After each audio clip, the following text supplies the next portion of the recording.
Hey, and welcome to Playing Game Corner. And I've just got back from the UK Games Expo for my one-day visit. I just spent the Friday there this year in 2024, and I'm going to talk about some of the games I saw when I went there. I took a few photos, and I'll talk about it. I'll bring up the Kickstarter, the crowdfunding as we go along. Something to note: the four games that I've selected for this year's Games Expo, they're all pledgeable, so either crowdfunding at the moment or late pledging, which is great. So you can kind of like check them out as well. I'm not being paid by any of them, so please note that it's not I'm not being endorsed by anyone. It's just what I feel, as always, from what I've seen.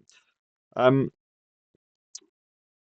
Bit tired, you can see with the eye, so apologies about that. So moving on to our first game. So first of all, I just want to say it was really busy. UK Games Expo, as always, really great atmosphere, very, very friendly. People chat to you, um, very, very polite. All the demoers, absolutely fantastic. And I was very lucky this year. Very quite similar to last year in the sense that I got to play these games and demo these games with the designers, which is really, really fantastic. It really gives you an insight into exactly what the game's about and how they're working it through. Without further ado, then, just a little bit of a caveat.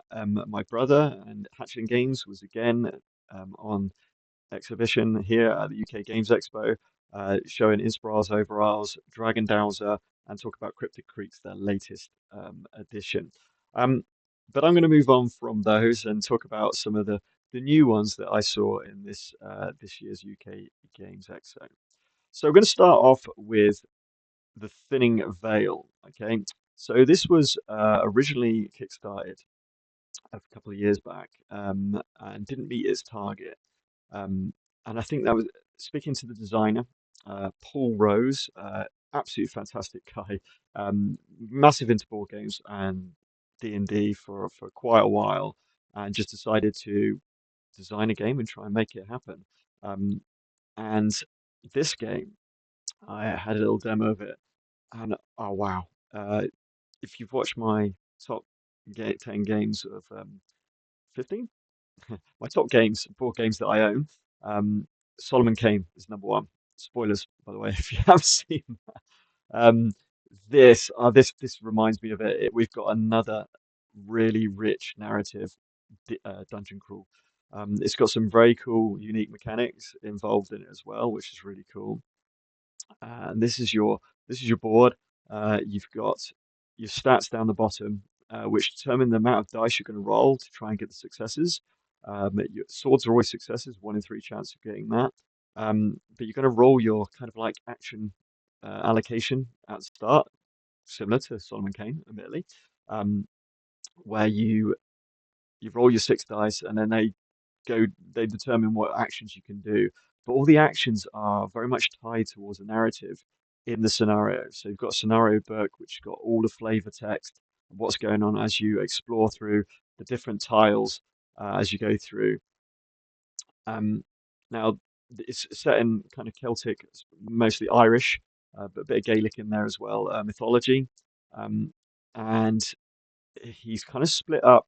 It's made it a bit more streamlined solo experience in the core box, and then you move on the core Mac 3, and then you got addition or add-ons, which I'll show you in a second, to bring in more scenarios, more stories, and this really cool one which I'll show you in a minute, which goes into the underworld effectively of and you play as this kind of quite rogue villain, really, as it were, in this underworld area.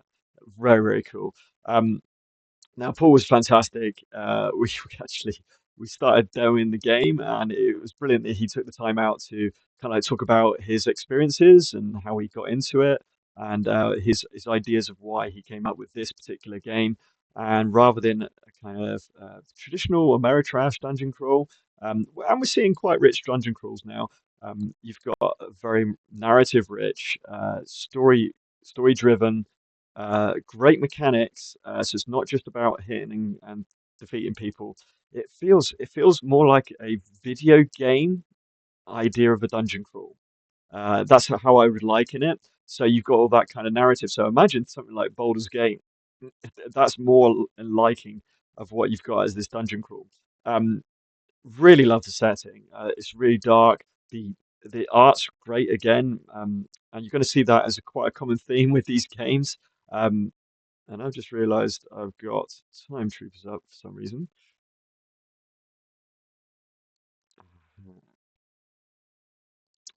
So this is really cool. Love I loved the gameplay aspect. I loved the narrative drive of it. It was so cool. Um, and what they've done is it's done it at a very reasonable entry price level as well. Now it's acrylic standees. We're noticing acrylic coming in really now as the durability, the richness of the color. Coming over, overtaking carbon a lot of these things. Card quality is great. The art on the tiles is great. Um, and then you've got kind of like standees for your Cormac, as it were here. It looks a bit like just Erden. Kind of attracted to it first of all, um, but it's a lovely game. So let me bring up the thing Veil. So this is on GameFound. So it's being launched on GameFound. So the you could argue the great thing about GameFound, but it's also quite a dangerous thing, is this stretch pay that GameFound do. It's an affordable way to crowdfund. I think it's brilliant. So getting the kind of all in, as which is what I went for. You'll see what I'm talking about. The Denizens, but the Reaver's Tale is what I'm really excited about. Speaking to Paul, it just sounds so cool. But effectively, it's at the moment it's got 10 days left. It's on 30,000, so it's funded 100%. But want that to just expand a little bit further, and I'll show you why in a second. You never know. We'll wait and see. First game for the company, and as I said, they kind of they didn't meet the funding for the Kickstarter when it was a mainly it's miniatures dungeon crawl. I really like the idea that they've changed that to acrylic standees as standard. It's really nice. And the art, very dark theme, I guess you can say. But you've got this Blight Lord has risen from the dank and earthly grave, and the other side of midnight, which is kind of like, I guess, the the barrier between the underworld and the living world, as it were, is being poisoned, corrupted by his taint and contagion. So beautiful art, really nice art. And as I say, one of the main pulls of this is the price point. Getting the demo copy that I played, um, and as you can see here, where's the scenarios? One scenario book. I think was it 8 scenarios in. Yeah, I'm sure it's 8 scenarios. Um, Effectively in this core box, £40 is really good. It's accessible price point. Sure, you got to play VAT in certain areas. You have to pay shipping, of course, but you get all your dice and everything like that. You've also got some unlocked stuff as well, which is cool, including things like. Sorry, I'm just going to make this a little bit bigger so we can actually see this a bit better, hopefully. So things like, where are we? More tiles. Um, some tokens, some different things that you can work on, dice, uh, a female character, and also this moves it to two-player as well. So solo, but then it moves into two-player. Then you've got some add-ons, which are really good price. I mean, £25. It's a boss battler, which sounds cool as well, and in this world, and all linked together, of course. And it's cool that these different expansions add different types of gameplay, which is really cool. But this is what I'm really looking forward to. £40 again, so the same price as the core box, but you're going to get 8 new scenarios where you play the villain from the Cormac game. It sounds really cool, and I can't wait to explore the story about that one. Um, The mechanics in the game are fantastic. So the Midnight Pledge, you can get so 40 is 100 is £105 worth, and you get the art and the storybook as well. And the writing, brilliant. The writing's fantastic. I only saw the tutorial obviously and the narrative from the tutorial, but really quite impressed with the writing in the game as well. Absolutely brilliant by Paul Paul Rose, effectively. You can get the miniatures, so you can get STLs. So they're doing STL files, which is really good. But as you would imagine, I really appreciate the fact that they're offering the STLs for people who are 3D printers and everything else. And if you really want them to print them for yourself, then you got to pay for it. Okay. Um, so if you want all of the miniatures, just the core box, it's going to cost you 60 quid more. Okay. For the whole lot, it's going to cost you £100 more. Um, which it's, it's not. It's definitely not unheard of in in these times at the moment. Um, and the miniatures are very good quality, but I really appreciate the fact that the designer and the company have decided to go this route, which keep it so that they can stay afloat and really get their margins so that they're not going to come up with a massive loss um, or anything like that. And it's also hit its funding level, but hopefully we'll pick up from that as well. So there's a storybook from three different writers, which is really cool. This adds a second playable hero and a two-player mode, which is really cool from the stretch goal. And then there's a few other stretch goals you can see on there for SPL files. But this is some pretty cool things. A new scenario to the base game Cormac would be cool with a new player character. And then this is the Geistbound Catsith, which is a playable character monster, which would be so cool. 50 grand, possibly, you never know. But really, really enjoyed this game because it's in the same vein as Solomon Kane, and I absolutely adore Solomon Kane. And playing the demo of this, the Thin Veil, whew, it's got unique mechanics. Love that. It's got hugely embedded in the narrative, which is so important to me. And it's not just throwing dice to smash stuff. I mean, I got Marvel Zombies, the zombie side game for that. Merry Trash, just chuck dice, kill stuff, nice and easy. Whereas this is a lot more D&D aspect to it, which again it reminds me of that Solomon Kane. So my first game is the Thinning Veil. Um, and it is currently on GameFound. It's on GameFound for another 10 days, excuse me, um, by Triskelion Games. So definitely one to check out. And one of the games I'm highlighting in this UK Games Expo. Right, after that, I saw a game which really caught my eye, which is very simply named Rove. Now, Rove is I guess, a campaign-driven tactical miniatures game. A little bit like a boss battler, but not wholly like it. More a bit like Gloomhaven. I guess you can, if you wanted to liken it to anything, it's a little bit more like Gloomhaven. Uh, in the final game, they're going to have a ring-bound book. So, like a lot of games that are coming out now, utilizing this idea of how can you make setup easier and quicker to match the scenarios that you want to lead through. It's got a whole world, a whole lore, and some really cool, unique characters based on some tropes that we're all used to, but changed slightly, which is really cool, really, really cool.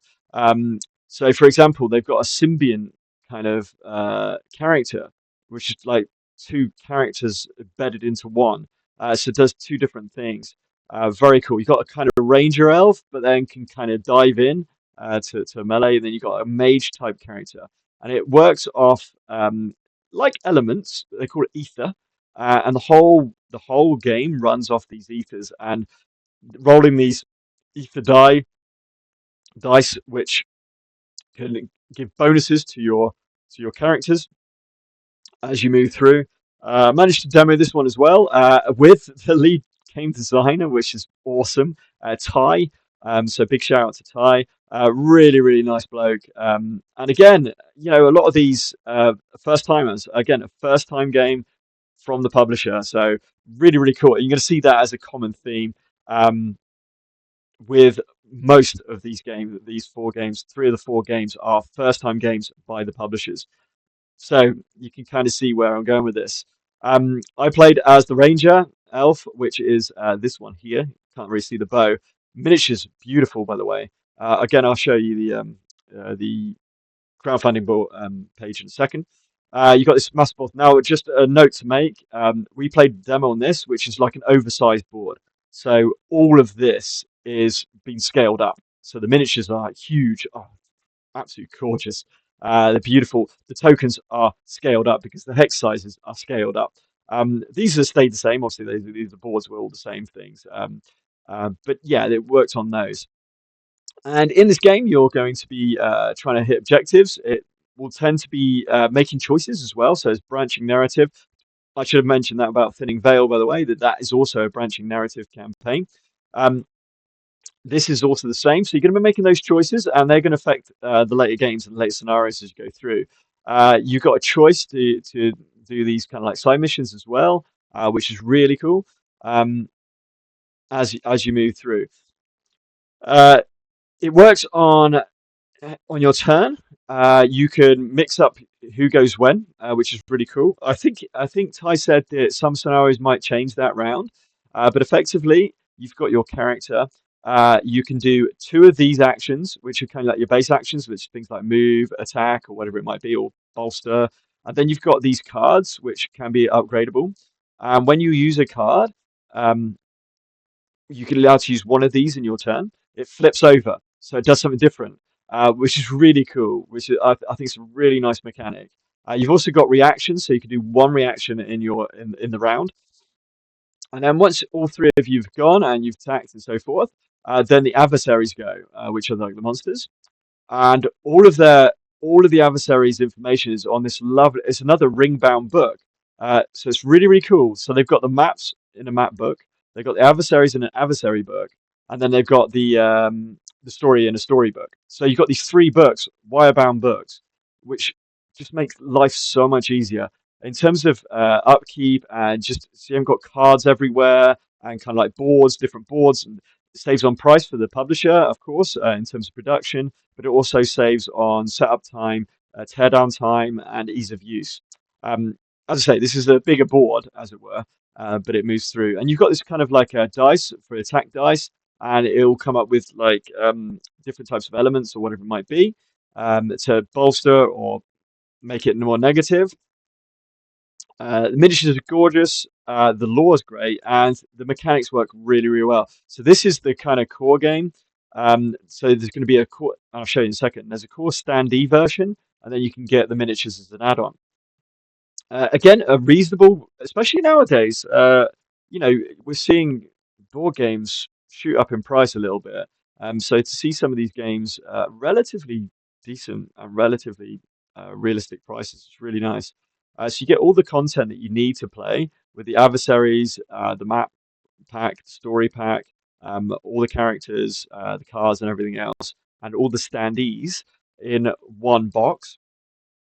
Um, and if I bring up Rove,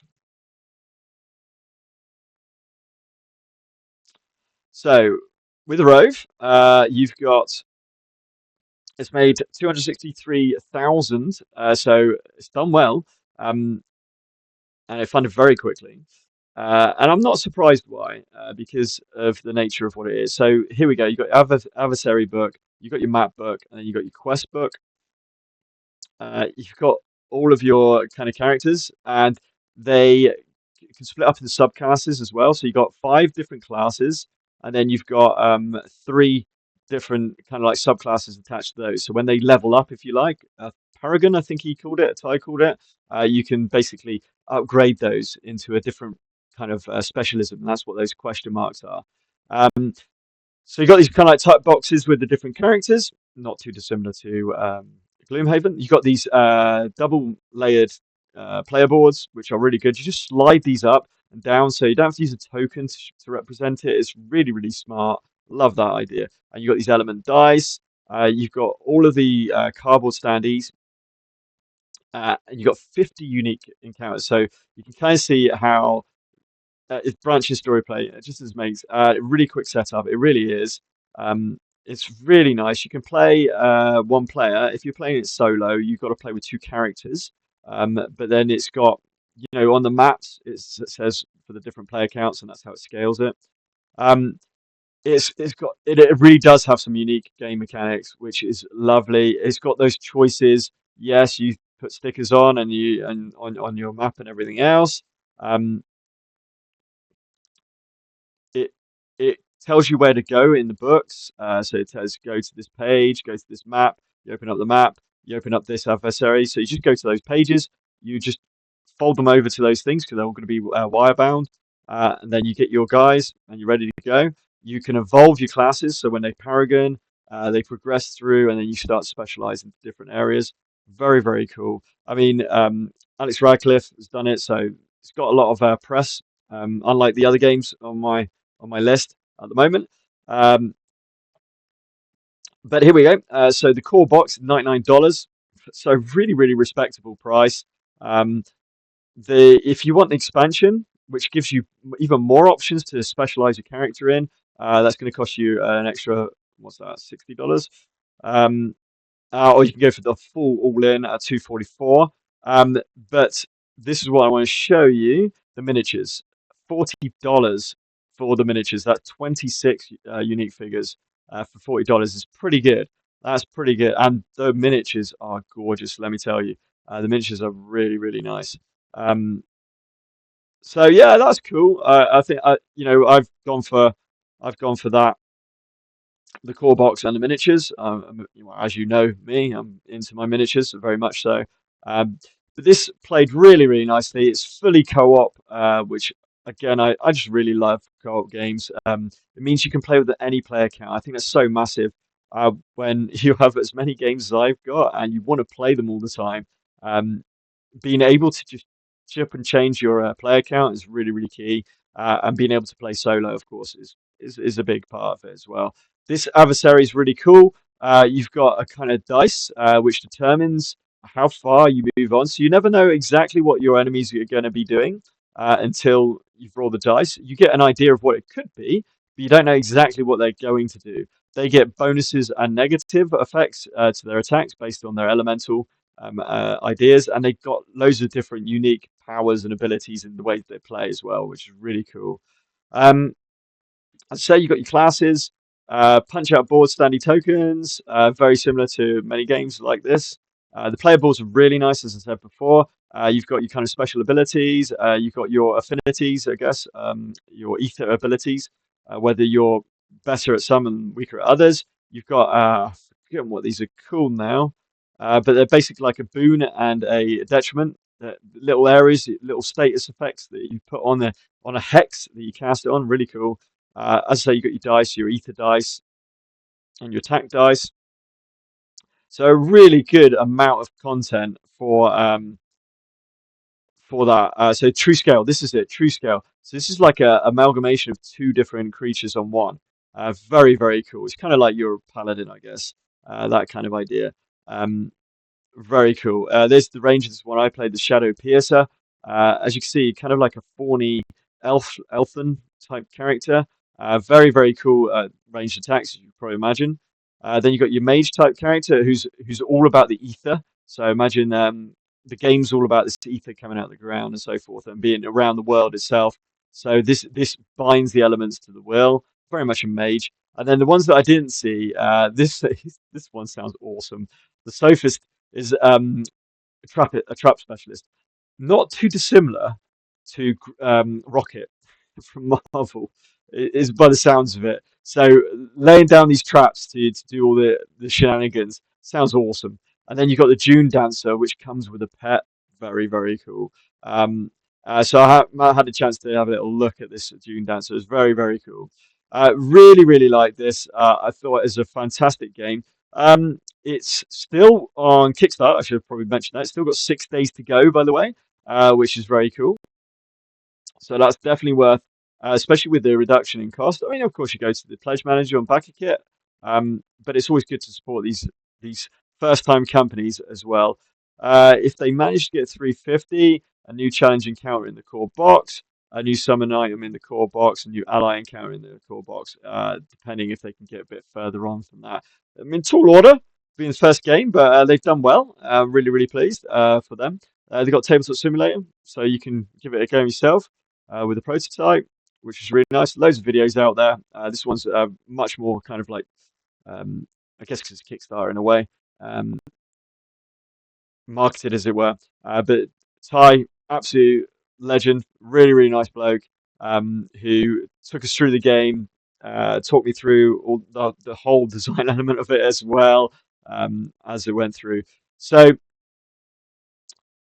my second game is Rove, that I highlighted from the UK Games Expo, and really, really nice table top skirmish campaign game. So from Rove, my next game that I really caught at the end of my day, which is not Rove, as I've just realised that this is. Oops, what's going on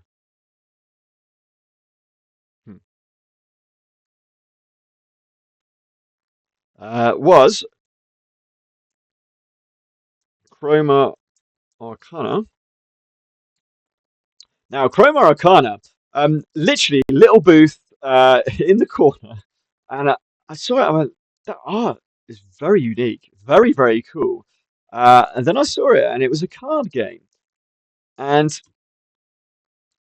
I was watching someone play it, and the guys at the booth, absolutely fantastic. Just sparked a conversation, talked about the game, what it was about, and how it was going. So they said about the fact they had these four artists, absolutely brilliant.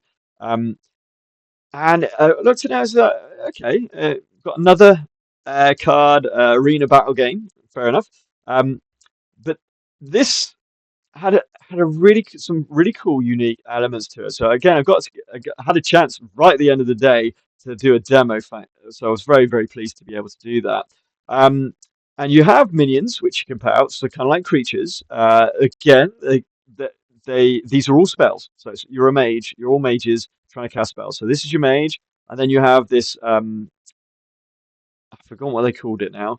But you've got this kind of like a creature, I guess you could say, that you gives you another special ability. You also have a unique ability, and then you have it. You can tailor your deck towards it. There are 8 colors of different types of magic, all coming in the one box, which is cool. Um, and you can deck build that how you want. They obviously deck build this for kind of like starter decks and to make it relatively easy. But what you basically do, you can see it down here. You're going to focus first. So stuff you have out, active spells, effectively you got out, like your minions or your different types of spells that you got, your protections um, as well. They will trigger and maybe do some stuff, especially your minions. Then you come to your prepare. Now this is quite massive. So these little crystals you can see on the cards are you charging up your spell. So you prepare cards into your spell book, and there's only 4 spaces. Now this is the beauty of this game. Use the cards as resources. So you've got the colors to, just like Marvel Champions or whatever it might be, to use the colored cards as resources to charge up your things. You don't have to, but that's certainly a mechanic in the game.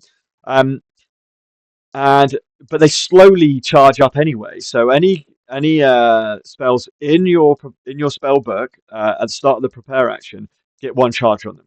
Then you can start to discard cards from your hand. You've got 5 cards in your hand to charge them up further.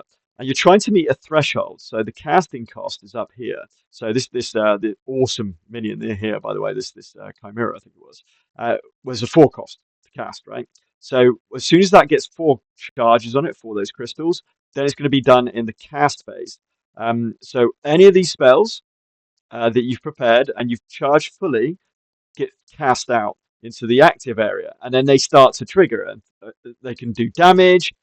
They might do there's a lot of protection spells in this, which trigger off certain events or triggers happening. So there's back and forth. You only have 9 health, so it's a really swingy game. I mean, when I played the demo, I was really unfortunate that I was playing this character here, who's very much an Earth Elemental, I guess you can call it. And it's all about getting minions out. And in my first 3 turns, I didn't draw 1 minion, so I couldn't prepare a minion for 3 turns, which meant that my opponent started to get ahead of me and knocked me down. I think I was down to 3 health, and my opponent was on full 9 health. So I thought, I've got no chance here. But I managed to hang on.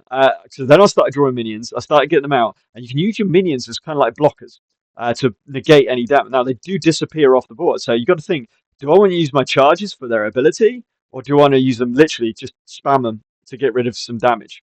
Um, and it was really really cool. And the final score was so I got them down to 3 health from 9, so it's relatively respectable, especially where I started from. Um, but this mechanic, you've got to really make decisions. I love card games where you really got to make a decision. Do you want it? Not only do you want to use the card for the active spell, or do you want to use it as a resource? But also, you can only have 4 cards in your spell book at one time, so you can't just play all the spells you want, and you've got to prepare. So you're looking at this, your opponent's active spells and what they've got in their spell book, and then deciding on how you want to play it, and are you getting the colors to charge up your certain spells. Really, really, really cool game. Um, and again, some common themes here. Art fantastic. First game from a first time company, and a very very reasonable entry cost point. I love the fact they're doing one box with all of the 8 spells of magic. So let me move on to talk about this. So with it was kickstarted. It's finished Kickstarter, so you can now late pledge it through BackerKit, exactly what I did. Um, but you get this Tyrant Hunt as well. Now, Tyrant Hunt actually turns it into a up to 6 players and a co-op experience, which is so cool. Or solo, because as soon as you go co-op, you can go solo and go against AI. Awesome. Um, so it's a competitive card driven game, arena game, I guess, mage battling game. 20 to 40 minutes. My game lasted about 25 minutes, I think, 30 minutes. So it's very much this. If you remember from 2 years ago, Senjutsu, my game of the show 2 years ago, very similar. A card game again, very quick play. Exact same idea as this. Um, oh, I mean, the art is insanely cool, right? Definitely what drew me to it. And then there were some stretch goals. However, we'll come to this in a second. So these are the different colors of magic. So you've got some base ones and then you've got some more advanced ones, they were saying. So the red, orange, green, and blue, I'm just going to call them rather than their actual names. I'm going to do them by color, are your basic kind of colors. And then you've got your more advanced ones, like the void one. I can't remember, is that black or purple, gold, which is it's so cool. So instead of like, it sounds like the void. Was it the void one? No, no, it's this one. The Seers one. The Seers one, this purple one, you kind of like steal. No, you don't. You make bids almost. So it's like a risk and reward version. This one you're actually buying things, and this one's done on musical instruments. So you've got these different colors, which are a little bit more advanced. This is so cool. All of this comes in one box. I mean, that's so cool. How rare is that? Uh, Plays like a TCG. It does play like a TCG, but obviously it's not a trading card game. You do not buy boosters. It's not a pay to win, as it were. So you build your deck, and and I'm pretty sure they said that there's no restrictions. So obviously, if you go mad with loads of different colours, then you're going to find it hard to do it. But what's really nice is 26 cards in your deck. It's a thin down deck, and I really like that. That means you're going through your deck quite often, and there is a negative to that. You lose a life, you lose 1 hit point going through your deck. So it's not huge, but it's cool. 26 different characters, so huge. 150 plus different deck combinations, as you can imagine, just loads of it, and everything in one box. That's so huge. I can't explain how cool that is. Um,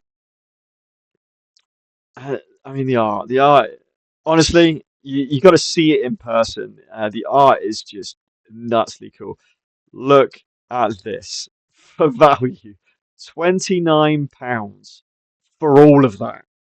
£29 is crazy. So you get your two-player boards. They're not dual. They're not double layered or anything like that. But good stock cardboard. They were good stock cardboard. Um, you get your everything you imagine. You get your 26 different ego cards. So your different 26 different characters. I only saw four of them. You get your eight rotor cards. Rotor. That's what they're called. So these are your characters that based on the color. Uh, Sigils. Uh, don't even know what sigils are.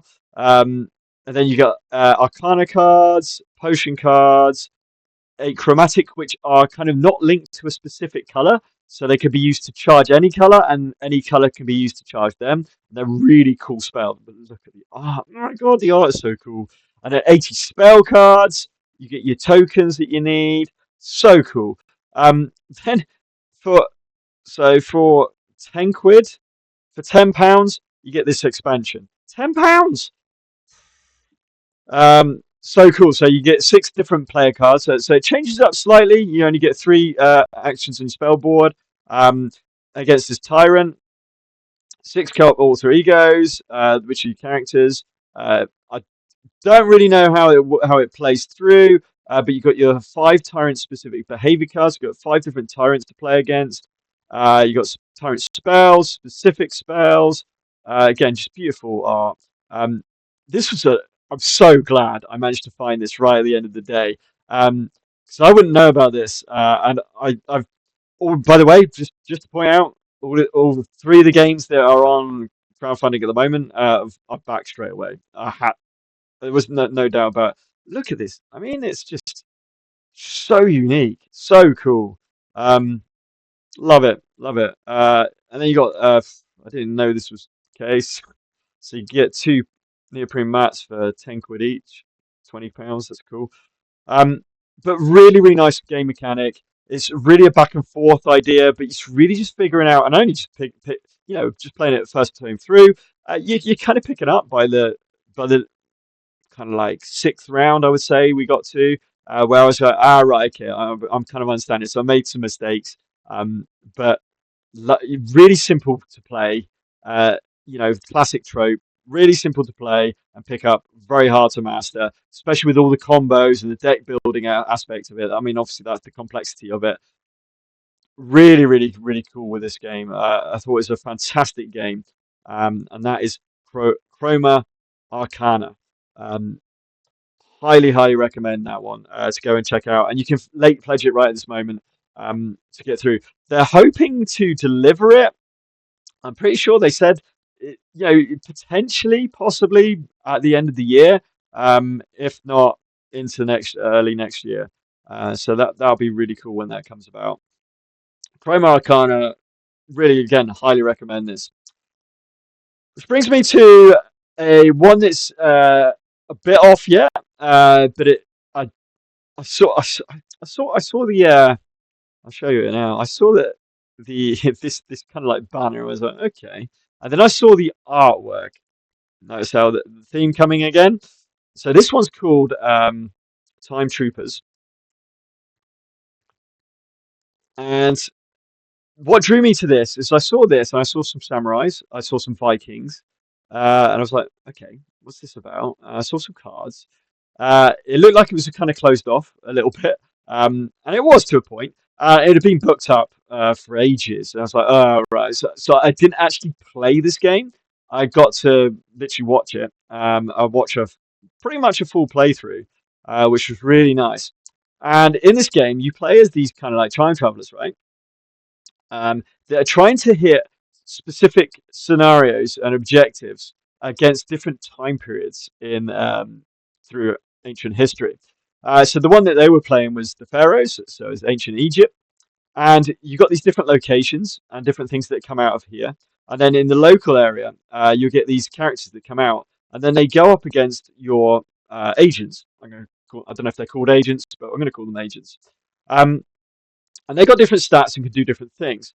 And you're trying to hit objectives. So there's like a mission objective on a board, and then you go through these different missions, and so it's a campaign. You go through these different missions, and then you do something different. So this first one, I think they had to find this location basically. So these all going down face down, and then you can do this search function. It's called spy or sneak or stealth or something like that, which is this top one up here. So this Rhea, who was one of these thieves, was extremely good at sneak. So was this thief, Pally. So they could basically put cubes onto these cards that were face down at the time. You notice this was right at the end of the game, and this was the last card that they had to flip. Um, and then you can kind of see what they are, and for this particular scenario, it's very unique. Every scenario is very unique. Um, is this had to be the last card flipped? Now you don't know that at the first. So the guys who were playing this flipped this as the third card, and then realised, right, okay, we know where it is, but we can't. We need to get that last. Okay, we need to flip that last, not first or second or whatever. We got to flip all the other locations. In other words, kind of like scouting through the markets and everything else to find this location that they had to get to. So it had this, like Cursed Empire, had this kind of narrative that just built into it, that just kind of seeped out from it. And then you've got these different eras. So this is the Viking era, and it changes up the scenarios. It changes up how the kind of like this dice mechanic in terms of attacking, um, to make it really thematic to the time. It's very cool. It's quite clearly the guys who designed this game really looked into the history and the mythos behind it. And you got your kind of characters, right? You got your Lothbrooks, or your Ragnarsons, and you got your Harolds. So you get your characters that you kind of imagine from it, all the way around it. So you have these decks, and then you play these decks, and then if you complete side missions, which you can do as well. So for example, this was a side mission. So you try and complete the side mission, and then you get like an extra card that you can put into your deck, and you start to build and upgrade your deck as you go through the campaign, and then you go to the different time periods to try and uh, solve these mysteries through a different time. Just using this card play, really cool. I love it when a game, especially a card game, and this is what was so good about Cursed Empires, also what is so good about Cursed Empires, is when a game can bring about stories without a storybook. So if you can tell that story through kind of like the card play and what comes up and how that plays, that for me is an absolute winner. And then they've got samurai Japanese theme with Musashi's in there. So cool. And some Ronin, some samurai, some different locations. The art in this game is absolutely gorgeous. Um, this looks so cool as a game. I'm really interested to see when that comes out. Um, but not until later this year or next year. So if we have a look at Time Troopers, it's got a page on GameFound. So they've got Viking, they've got Roman, which is like gladiator style. They've got the Incas. They've got what am I missing? So there's a bunch of them. So that was the three that they've got at the moment. They're just play testing and doing the next ones.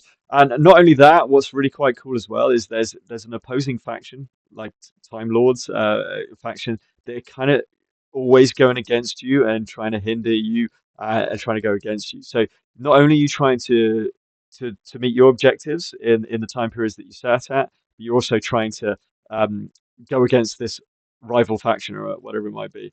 Um, Not a lot here to show because it's not being crowdfunded yet. It's a preview, very much a preview, so you can follow that. You can't back that yet; it's not out yet. So this was very early game development as we go through. Now, the other one I wanted to show you, actually, I'll head back to here. Was Sorry, I've just realised I've not got it up. There we go. Let's see if now we were not allowed to take any photos or videos of this. Okay, um, but I need to talk about this game.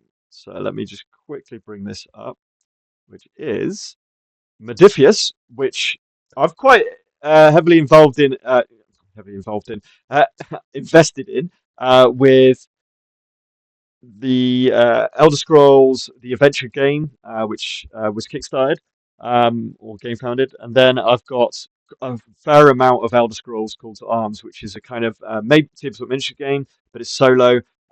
Really love that game. It's it's Elder Scrolls in a tabletop miniature game. Got some really unique, awesome mechanics.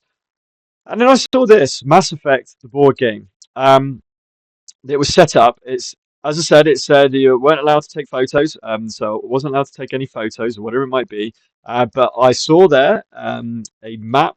We had the characters we all absolutely love. I mean, talk about an IP. Wow, that is an IP to get. Um, so you got the Rex, Gideon, you got everyone. Okay, now there's not a lot on here, as you can probably imagine. So I'm just going to talk about what I went through and what I kind of how the game played.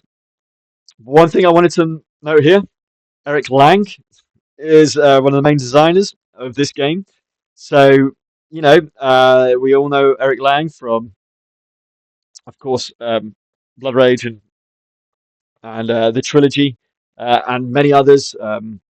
He did many others as well, Godfather, and lots of different kind of industry standard games. Okay, now I managed to have a demo of this game, which was really cool. I really appreciate that from Modifius. Um, uh, and it's got some very cool mechanics in that as well. Okay, so some very cool mechanics going on with Mass Effect, the board game. They're hoping for it to come out at the end of this year, which will be very cool. And it's a tactical. You're trying to hit missions. You've got an AI enemy as well occurring, which comes from these cards that you reveal at the end of each of your players' turns. Um, the characters play as you would imagine they play, so they're very much kind of like Rex is very much about bullish, getting in there and smashing things up. Shepard, you've got to be careful because very powerful with a decent amount of health. But if Shepard gets taken down, you lose that scenario. However, it's a what do you call it? Fail, continue kind of campaign type thing. You play um, three main scenarios, and you play two optional kind of what do they call it? Loyalty scenarios, which are kind of like based on the characters. Very cool. It's got really cool the dice. Another game where dice give you the actions, um, but as you go from player to player, as you go round to the four players, you end up with less and less options because you have less dice because the dice have been taken by the previous players. A very cool mechanic. You've got your shields, you've got the abilities that you know and love, um, but in a shorter, condensed game, which I, I really appreciate. Rather than making this a huge, massive campaign-driven game, it's in a it's in a quite a condensed game. Okay, so probably like maximum 8 hours, something like that, to play through uh, a, the campaign, as it were, as you go through it. Uh, really enjoyed this. I love the IP. I mean, give me this. It's played at the time period, I think, of the the third game, Mass Effect 3, and it's really cool. Uh, I really love this. I thought it was a fantastic game. Um, as it says, it is a story-driven game, and it very much was. You had like specific rules going on, whatever it might do. You've of course got you've got a branching storyline again. You've got Um, you got things which will affect other ones, so they're going to have um, repercussions on future missions and everything else. Really, really, really cool. This was another one I liked of the show. You can't get it at the moment, so like Time Troopers, I suppose it's one that's not out yet, but definitely one to keep an eye on. I really liked uh, Elder Scrolls adventure game. I think it's really, really cool. Skyrim, the adventure game, sorry. Um, I really like Call to Adventure. They've also got Fallout Factions, so obviously with the TV show coming out at the moment on Amazon Prime, Fallout's kind of got a resurgence of popularity, and they've always had Fallout, the big, the big miniatures game, but then they brought out Fallout Factions, which is this one here. Now, Fallout Factions is it's like Necromunda. In fact, the person who designed it was the guy who worked on Necromunda or Games Workshop. Um, and that looks really quite cool as well. But I don't need another tabletop miniature game, that's for sure. Um, especially with Moonstone. Which brings me to Moonstone. A big shout out to Moonstone. I think if I could just quickly, I could probably. Just very quickly show you one of the boards that they made up for Moonstone. Um,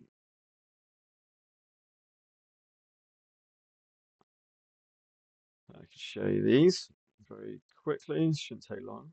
Apologies.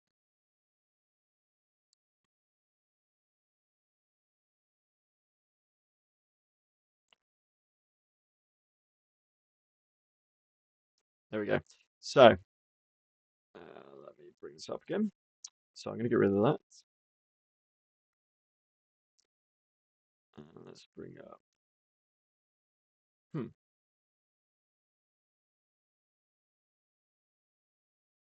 Okay, that didn't work. 2 seconds. It's really annoying.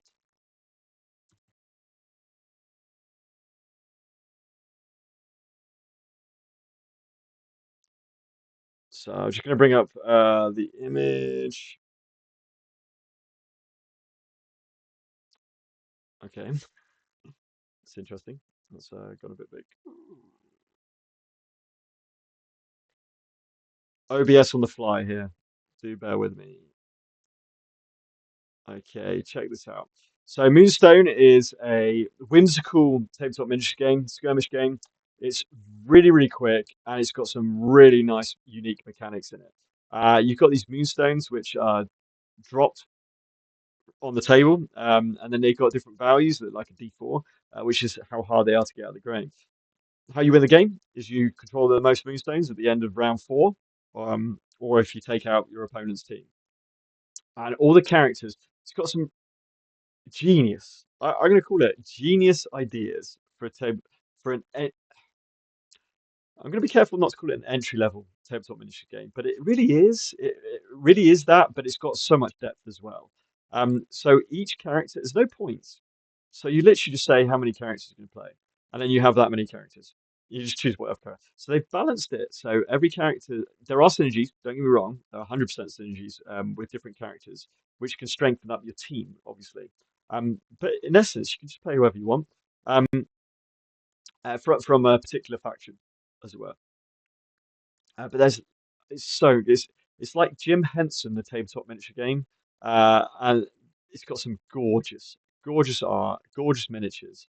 I absolutely adore this game, and it's become so popular in my in the tabletop gaming group because of like how good it can be. So I definitely want to get that play more. But this is one of the boards that they made. It was absolutely insane. It looks so cool. Very whimsical, fantasy based, with a dock and you kind of like little inns and stuff like that. Little Easter eggs everywhere. Um, and they were demoing on this board. It's very, very, very cool. Um, this was definitely one to keep an eye on. Um, if you're into tabletop miniature games at all, especially skirmish games, you should definitely try it out. If you've not tried Moonstone out, try and get a demo at one of the conventions, or see if anyone's playing it around your area, and give it a go. It, you don't roll dice to attack. You basically get cards, and you're doing like a bluffing mechanic. It's absolutely brilliant. It's absolutely brilliant, and some of the characters are absolutely hilarious. What they do, it really is tongue in cheek, whimsical. That kind of Henson. You've got goblins, you've got gnomes, you've got fairies, you've got pixies, you've got giants, you've got trolls, you got these like nobles as well, but just fancy pants and really funny names. Um, it's very, very cool. Uh, highly recommend Moonstone. So, in terms of what I got from the convention, I literally bought a couple of packs of Moonstone to up that. And I wanted to give a shout out to Damien Senior at Senior Games, who did Heroes of the Shire, which I've done in video on my on the channel. Um, he actually had the games now, so he could demo them.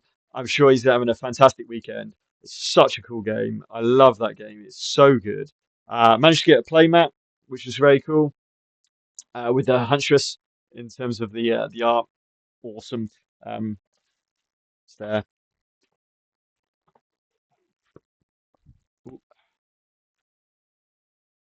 So just gorgeous art. So I'm going to actually use this playmat now for not just here as Shire. I'm going to use that as my Lorcana playmat as well. I think it's really cool. Um, but love that game and the traction that's gaining. And he did allude to the fact that he wants to kind of potentially amp up. I'm going to call it amp up the scenario mode, so that you can kind of go into little boss battles, like again, like Jaws the Lion, map book, where you've actually got proper meaty encounters in between. Now, it's going to expand your campaigns by quite a number of hours, obviously. But for those of us, and I thought, you know what, that's exactly what I would love is make that journey towards the bosses a little bit more meaningful. I mean, the boss battles they're awesome. They're such good fun. Uh, Bloody hard. Some of them are really tough, but really cool. Um, so yeah. So that was UK Games Expo, 2024. I was there for one day. It's a shame I was only there for one day. There was stuff I still didn't see um, until the very end. Um, but a fantastic con again. Knocked it out of the park. I love this UK Games Expo. It's got such a great atmosphere. You got loads of games to demo. You got lots of trade as well. So if you want to buy games, you can get them there at trade price. Um, you've also got Asmodee with a massive showing. They had Star Wars Unlimited, understandably, as quite a big section. They had Lorcana, Disney Lorcana as a big section. Um, but very good. It was a highly enjoyable day. Really enjoyed it. I wanted to get this video out today, so I wasn't going to miss the boat. So that's why I've done this video now. They're my recommendations. Now, my game of game of the show. This is tough between the three: the Thinning Veil, Rove, and Chroma Arcana. That's really tough. That's really tough. I would say because its uniqueness, and for me, obviously this is a personal choice. I'm going to have to say the Thinning Veil. Um, this is just my cup of tea. You know, I, I will keep going back to Solomon Kane. This felt like Solomon Kane, but even more D&D than Solomon Kane. So this really felt D&D to me in a dungeon crawl, which is that's exactly what I want from a game like this, an adventure game. Um, I can't wait for this game. I really can't. Hopefully, it won't be too long until it's released. I don't know how long the projected time is for delivery or anything like that. But Paul Rose, big shout out to Paul Rose, fantastic bloke. Going through everything with me. Really do appreciate it. Paul, absolutely awesome. And yeah, I'll definitely be looking into this when it comes nearer to the time, and cannot wait to explore the Thinning Veil and see where the stories kind of like take me. So the demo, the tutorial demo, you kind of like shackled to a wall, and you've got to decide on how you're going to get off that. And in fact, if you go to the Game Found page, there's videos by one of the YouTubers which goes through that tutorial mission, so you can kind of see it play through. Definitely worth a look at watch of that. But yeah, so you can try like, do you pick up a bone to try and pick the lock? Do you grab a stone and try and smash the chain apart? Um, and then you're always going against this noise. So you've got this noise mechanic, which is kind of like a an ending scenario mode, and then you have a certain number of rounds. So for this tutorial mission, you had 6 rounds, and you had to get it done by 6 rounds. So you got to weigh up. What do I use my dice for? Do I want to like rest up and then get that noise level down, but then I basically lose a round, or do I want to just push it and I hope I don't get to that 12 magic 12 of noise? Uh, really nice. So you've got that tense element as you're moving through. You've got um, this narrative just steeped in it. So when you even like at the end of each of your turns, you roll dice, and depending on the result, depends on what kind of goes on with the scenario as well. So every bit of your turn and actions that you're doing is seeped in the story and moving the story forward and bring this narrative. So cool, and it's a branching narrative as well, so that helps for replayability. When you explore the dungeon, it's random tiles that come out. So you might do it in 3 tiles. You might have to wait until 6 tiles. So you're going to see a lot more different playthroughs of that. So love that. And as it says here, you've got it was 8 hours. I thought it was. Oh no, it's the Reaver's Tale. Yeah, I don't know. I can't remember. Does it say how many? Right, learn the game in highly replayable 3-act path as young. That's right. Solo, grand and solo, or father and daughter together. Either cool on the other side of midnight. Yeah, so there's quite a bit more actually than that. So there's 3 acts. That's right. There's 3 acts. So you see young Cormac as like the start of the story, and then you move it on as older Cormac as a kind of like level up, as it were. Um, that's right. Okay, brill. And it says here it's like roguelike game, but what's can't be underestimated or underpinned must be underpinned in this point is this narrative. It's all about this narrative stuff, which is so cool. The narrative is so cool. I love it. I love it. And Simon Kane's my number one game for a reason. It's right up my street. It's exactly the sort of game, and this is hitting all those same notes. So yeah, this was my game of the show of UK Games Expo 2024 at the Thinning Veil.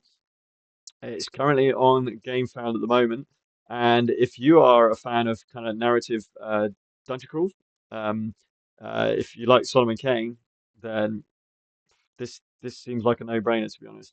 And as I said, you could just go in at the base game, 40 quid, and you're done. You've got everything you need to play this experience.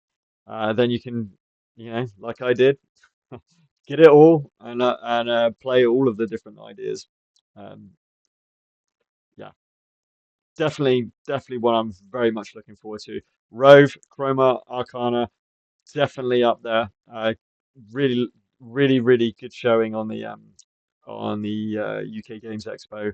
Uh, Also, Mass Effect, Time Troopers. Oh, and another one which was actually really nice. Again, I didn't get to play it because I couldn't get on time, but I watched the whole first round. Is Arcs, which is the next game from the Root developers. It's really nice arcs. Definitely one to look out for. That'll be coming out very soon. They're going to kickstart it, and then I think they're delivering it straight away afterwards. Um, so I would keep an eye out for that. If you like kind of asymmetric, it uses this like whist style. Is it whist? Like Trump, where you have a leading card and you follow suit, or you can change up, or you can do different stuff. You're building, you're conquering, you're taxing. Um, it was very cool. I was very interested in that. So Arcs is another one which definitely uh, caught my eye, and I watched as well.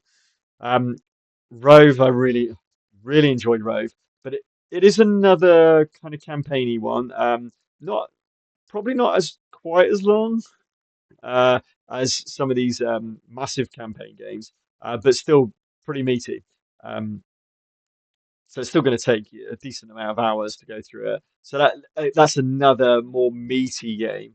But Chroma Arcana, really quick card game. You know me.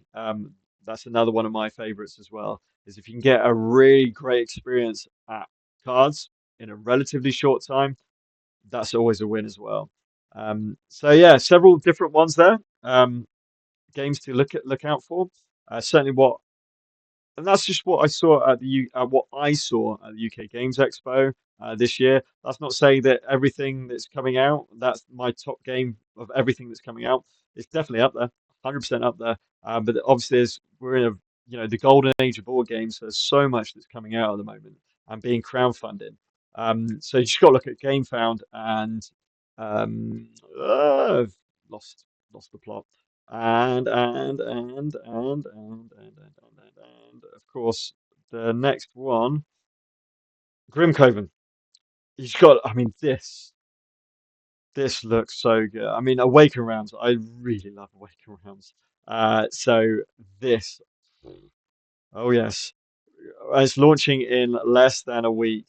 Oh my God, not another one. Now it's another boss battler. It's going to have more narrative. This is another one. I've got too much to play. That's the problem. But yeah, lots are coming out. It's a really great time, but it's also, hard to get all of this in, especially with these campaign games and how much time they take and how much time they got to take sinking. If you ever get a chance to go UK Games Expo, I highly recommend it. It's relatively cheap. Well, you'll obviously get there. You need somewhere to stay if you're traveling a long distance. So obviously the costs mount up when that happens. But the day tickets are like 15, 16 quid. We're talking like not a lot of money for a fantastic experience. And the atmosphere, just the atmosphere is great. But the designers are there. I mean, getting to play with all the designers, I mean, you can't ask for more than that. Um, that's awesome to do. So no, really, really, really pleased with this year. Again, I think it was a absolute banging expo. Um, I've Thinning Veil, Rove, Chroma Arcana. Not even heard of them. None of those three. Not even heard of any of them.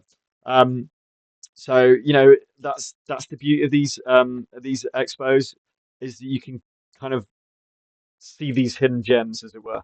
As I said, Rove's not so much hidden. I mean, that's quarter of a million's not unhidden, but certainly Thinning Veil and Chroma Arcana, they're they're pretty. I'm pretty sure they're pretty unknown. So it's good to see that they're doing well, uh, and they've got such fantastic games. Okay, so that's my UK Games Expo 2024 review. I only did it for one day. I need to do more in the future. Um, I hope you know enjoyed that little bit of a chat, and hopefully got to see that in a very short time, so that the turnaround time um, was the idea behind it. So until next time, keep gaming, keep playing, stay safe.